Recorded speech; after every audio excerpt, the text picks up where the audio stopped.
afdalul dzikri fa'lam annahu la ilaha illallah. Afdal zikir ianya la ilaha illallah. Annahu fa'lam annahu la ilaha illallah. Nyan apa? Karena haji nyoleh ayat Quran lagi ke nabu belam ladi.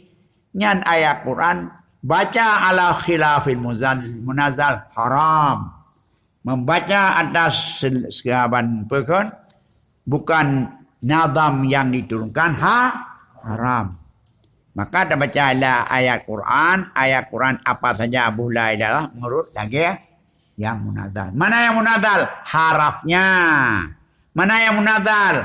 Cara bacanya. Harafnya biru. Kedua adalah matnya biru. Kelima adalah makhrajnya biru.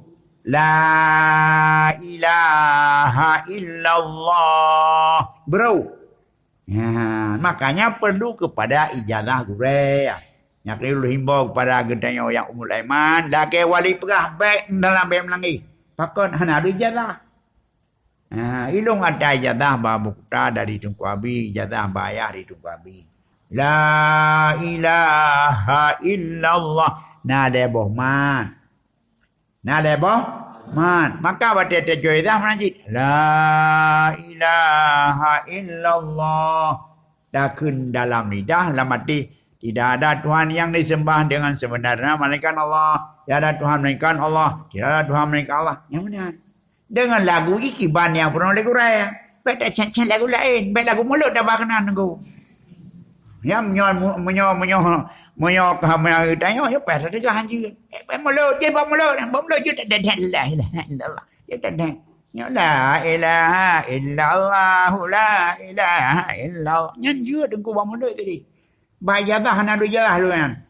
Yang nak dia la ilaha illallah la ilaha illallah la ilaha illallah la ilaha illallah. Tajam la ilaha illallah la ilaha illallah. Yang apa? Dia kelewah biben menyanyi kata salah. Awak ada sunnah dia sembahyang menyanyi. Kata salah. Karena kata bah lagunya nyanyi ke lagu tarikat. Yang kampung bedam lagu kanan. Meridah kedai apa sini beda apa sini terus batai. Yang ilmu tarikat yang meratib dia sembahyang. Apa? Halam terkait dong makanya dia meratib dah Fatihah dia ke. Beda jok mentang tarikat gap. Lanjut. Yak ye tandai mumnya nak tarikat madum. Mana tak jok oleh. Kampung? Gimana? La ilaha illallah. La ilaha illallah. Tapi bila buat nyo daya aku contoh le urang lah. Kebetulan hana tamai buat iwau kampung ya pedara kampungnya nya kerja rusak agama ngan kadim dengku ngawak plung badaya. Kan bawa daya. Rusak agama dumian dalam kampung cik awak plung badaya. Hana tamai buat hana habis penutup. Urang hana habis penutupnya aku. Ben aku lagi naroi.